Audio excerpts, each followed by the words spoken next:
Now at 10, this is Fox 61, Connecticut's news station. And now at 10, the Hartford community is coming together to raise money and bring hope for those who've been impacted by Hurricane Melissa. Plus, up to 2 inches of rain is expected and a coastal flood advisory that could make your Thursday evening commute a mess. And that's why the Fox 61 weather team has issued a weather impact alert tonight. Thanks for joining us for the news at 10. I'm Brent Hartman. And I'm Sarah Sanchez. That weather impact alert is mainly for late tomorrow night, so your Halloween plans should still be in the clear. Yeah, let's check in now with Chief Meteorologist Rachel Frank for a first look at the forecast. So, Rach, what are you seeing? It's just a slow evening commute tomorrow night. We're looking at a quick 1 to 2 inches of rain that we certainly do need, but sometimes you can get too much of a good thing. And as you mentioned before, the timing of this is mainly later tomorrow, so there could be a couple spotty showers in the morning and in the early afternoon, but the window for heavy rain is going to be 5 p.m. to about midnight. Along with it, we'll see gusty winds. We're not expecting wind damage, but you still may want to secure your Halloween decorations just so nothing goes blowing away. There could be some isolated board drainage issues just because we've got a lot of leaves that are coming down off of the trees, and they could be clogging up some of those storm drains, so you may want to leave yourself some extra time and certainly grab the rain gear. In addition, a coastal flood advisory in effect 4 to 8 p.m. tomorrow night. Water levels along the shoreline in Fairfield County can come up anywhere from 1 foot to a half a foot above ground level. Here's a look at the system that we are tracking tonight. No weather issues out there. There is a chance for a couple spotty showers early tomorrow, then a window of time where it's just cloudy, but we're mostly dry. And then the rain fills back in again as we head through the afternoon, especially later in the day. We'll take a closer look at all of this, plus your trick or treat forecast coming up. Rachel, thank you. To Hurricane Melissa now. The storm has left a trail of destruction across the Caribbean. It has killed dozens of people and left thousands homeless in Cuba, Haiti, and Jamaica. Homes have been flattened, roads washed out, and power is largely down across the region. In Jamaica, landslides and floods have forced tens of thousands into shelters, while officials struggle to assess the full extent of the damage. And people in Hartford gathered for a community emergency response meeting to figure out how they can help people recover after Hurricane Melissa. Yeah, the Caribbean islands have significant damage tonight. Fox 61's Kay Pattyfoot joins us live now from the West Indian Social Club. So, Kay, what are some things people in Jamaica need right now?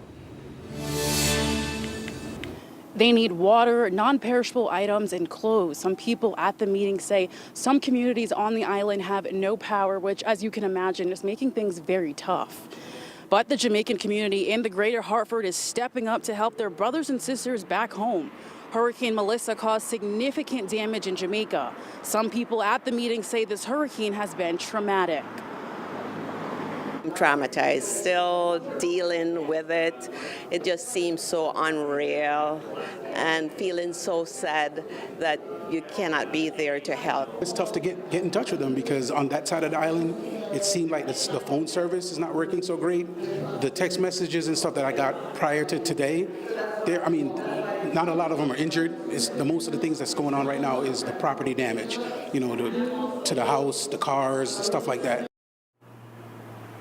State Representative Bobby Gibson and State Senator Douglas McCrory both were at the meeting and said there is a meeting Friday with Governor Lamont, and both men will be asking how the state is helping Jamaica.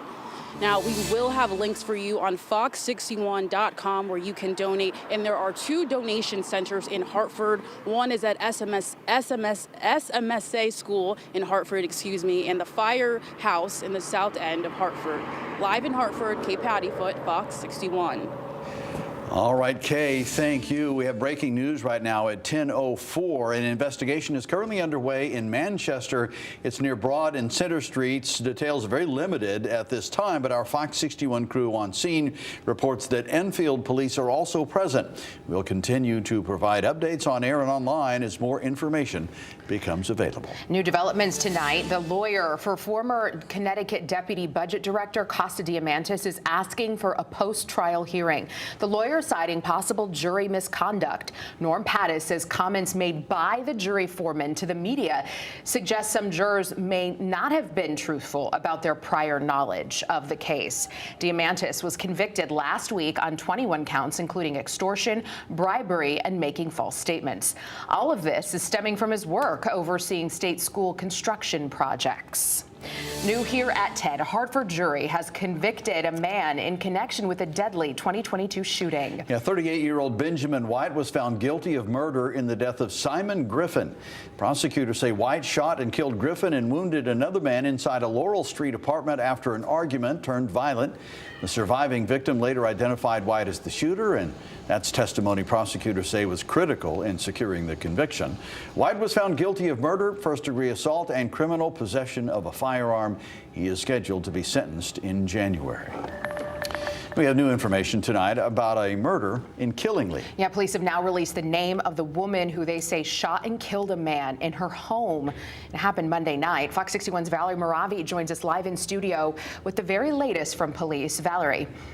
That's right, Sarah. Well, police tell us a woman has been identified as 65-year-old Michelle Yeager, and she's been charged with multiple counts, including murder. Connecticut State Police responded to a call on Pratt Road in Killingly Monday around 9:20 p.m. after a person reported being shot in the chest.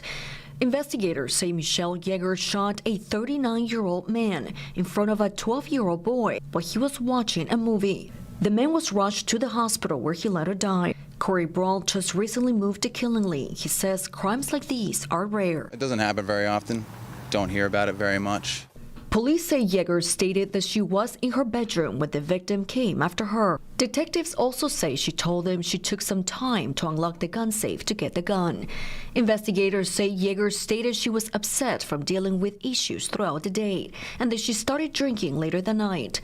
Police say the boy stated that he was watching a movie with the victim when Yeager came into the room and shot the victim. According to the arrest warrants, when officers asked Yeager what happened, she stated, quote, "He tried to kill me," and also repeated, "I shot him," multiple times. Police say Yeager was found partially naked, and they noted Yeager was highly intoxicated when officers spoke with her. First responders also took her to the hospital for a cut on her head. Investigators added that Yeager stated she did not remember getting into her safe and retrieving the gun, but only that she remembers seeing the victim on the floor suffering from a gunshot wound. Yeager was charged with murder, carrying a firearm under the influence, and risk of injury to a child. She's being held on $1 million bond. Now, Yeager is scheduled to appear in court on December 11th. For now, live in the studio, I'm Valerie Moravi, Fox 61. Thank you, Valerie. The countdown's on. We're a little more than 5 days away until the polls officially open for the 2025 municipal election. Soon, people who live in the city of New Britain will have a new name to know, followed by the title of mayor. Yeah, Mayor Erin Stewart is taking a run at her chance for governor, which means for the first time in 15 years, there is no incumbent in this race. Fox 61's Annette Montgomery joins us now in studio and walks us through who is on the ballot. Annette. Yeah, Brent and Sarah, State Representative Bobby Sanchez, who is running on the Democratic ticket, hopes his love for the city and 14 years of experience at the state level will help the city grow and expand. While Sharon Saavedra on the Republican ticket is counting on her endorsement from Mayor Stewart and her local experience like on the New Britain Common Council to bring new leadership to City Hall. Change is coming this election season to New Britain in the form of a new mayor. I myself have really advocated to bring in millions of dollars for school construction, for education, and for many other projects that go on in the city. There's a lot of different various roles that I've served over the past 30 years that I think uniquely prepare me to step into this role and be ready on day one to take the mantle from the current mayor and lead the city forward. Which brings us to the two candidates. State Representative Robert Bobby Sanchez and Sharon Saavedra. Two candidates from two different parties with two different approaches to how they will lead New Britain if chosen as the next mayor. Affordability and quality of life are my main objectives here in this campaign. So reducing taxes, incentivizing business growth and development by growing our grand list and working with the Chamber of Commerce and the downtown district to really help businesses thrive. Because I'm a ground roots person, and our ground game and our support is all from local residents. So I would say I have the people of New Britain's backing, the systems in town, their backing, and my opponent really has state experience. There's going to be more development, and I'm going to look into affordable housing units. And I want to see a new high school built here in New Britain.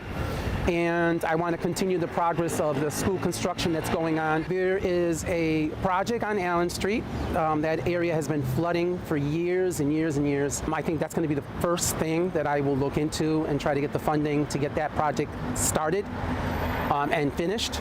Although it's easy to spot their differences, they have a major similarity that stands out even more: the love and passion they have for the city they were born and raised in. New Britain means a lot to me. I'm third generation, and then I got married here, had my family here.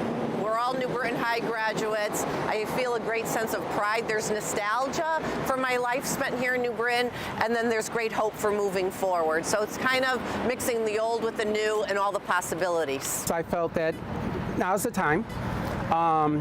You know, it's my city. I'm born, raised here. I love everything about the city. I want the best for the city. So I felt that with my experience at the Capitol for 14 years, I know all the players, so to speak, the governor, the Speaker of the House, people that I can lean on if anything was needed for the city of New Britain. Beloin Saavedra says she believes she's the best candidate for the job because she has local government experience, and Representative Sanchez has state experience, but not at the municipal level. Whereas Representative Sanchez says his experience at the state level has allowed him to develop relationships with various people, from the governor to the Speaker of the House, and key players he says can bring more state funding to New Britain. In studio, Annette Montgomery, Fox 61. All right, thank you, Annette. We have full team coverage of the election on air and online at fox61.com. You can also stream us on Amazon, Roku, and Apple TV on Fox 61 Plus. That's our free streaming app.